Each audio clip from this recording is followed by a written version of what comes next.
اور جن لوگوں کو حضور علیہ السلام نے جن کی تربیت فرمائی ان کے عجیب حالات ایسے لگتا ہے کہ صحابہ کرام فرشتے تھے. امام راضی رحمۃ اللہ علیہ لکھتے ہیں تفسیر کبیر میں ایک صحابی حضور علیہ السلام کے پاس بیٹھے, صحبت نبوی میں باتیں ہو رہی ہیں اور اچانک جبرائیل علیہ السلام آئے اور انہوں نے آ کر حضور صلی اللہ علیہ وسلم سے عرض کیا کہ یہ جو آپ کے صحابی آپ کے سامنے بیٹھے ہیں نا, ان کا تھوڑا سا وقت رہ گیا ہے, چند منٹ کے بعد اسرائیل آنے والے اور ان کی روح قبض کر لیا. حضور علیہ السلام نے اس صحابی سے فرمایا کہ چند منٹ کے بعد اسرائیل آنے والے ہیں, تیری روح قبض کر لیں گے, مجھے ابھی جبرائیل نے بتایا. عجیب بات یہ ہے کہ وہ صحابی گھر کی طرف نہیں دوڑے اور کوئی پریشانی نہیں ہوئی, اس کے چہرے پہ ملال کچھ بھی نہیں ہے. ڈرتا وہ ہے نا جس نے کچھ نہیں بنایا. وہ کہتا ہے ہائے موت آئے گی تو کیا بنے گا, اندھیری قبر. جس نے تیاری نہیں کی وہ تو ڈرے کہ پتہ نہیں کیا بنے گا, موت آئے گی. اور میں کبھی کبھی سوچتا ہوں کہ موت آئے گی کیسا منظر ہوگا جب یہ روزہ رکھتے ہیں نا.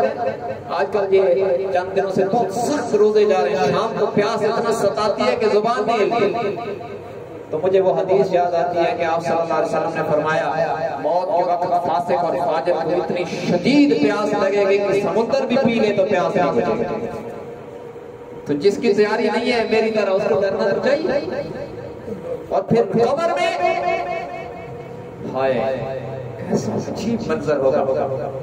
اللہ کے نبی نے فرمایا, بخاری شریف کی روایت ہے, جب یہ دفن کر کے لوٹتے ہیں نا کسی اپنے عزیز کو, والد کو, ماں کو, بھائی کو, کسی کو, تو یہ لوٹ رہے ہوتے ہیں, اللہ اپنی قدرت سے لوٹ کر آنے والوں کی قدموں کی آہٹ اسے سنا دیتے ہیں, یہ بتلانے کے لیے کہ دیکھنا تجھ سے بڑی بڑی محبتوں کے دعوے کرنے والے آج تجھے تنہا چھوڑ کے جا رہے ہیں.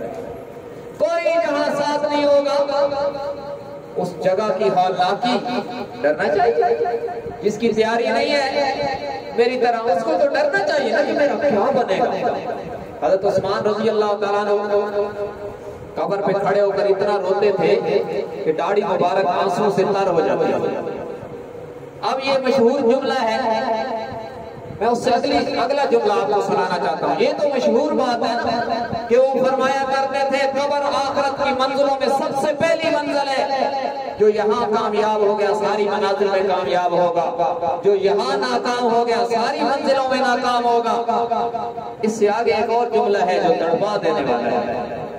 وہ فرمایا کرتے تھے لوگوں اگر خدا نہ خواستہ میں حشر میں ناکام ہو گیا تو میں اکیلا تو نہیں ہوگا, اور لوگ میرے ساتھ ہوں گے.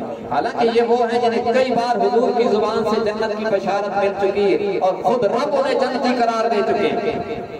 اور فرماتے تھے خدا نہ خواستہ بالفرض اگر مجھے جہنم میں ڈال دیا گیا تو میں اکیلا تو نہیں ہوگا, اور بھی لوگ ہوگے. لیکن فرماتے تھے اگر مجھے قبر میں عذاب ہوا تو میں اکیلا ہوگا, کوئی ساتھ بھی نہیں ہوگا, تنہائی ایک مستقل عذاب ہے. تو ڈرنا تو چاہیے, لیکن صحابہ کرام کی تیاری حضور کے ساتھ حضور کے پاس بیٹھے ہوئے شخص کیسے ڈرے.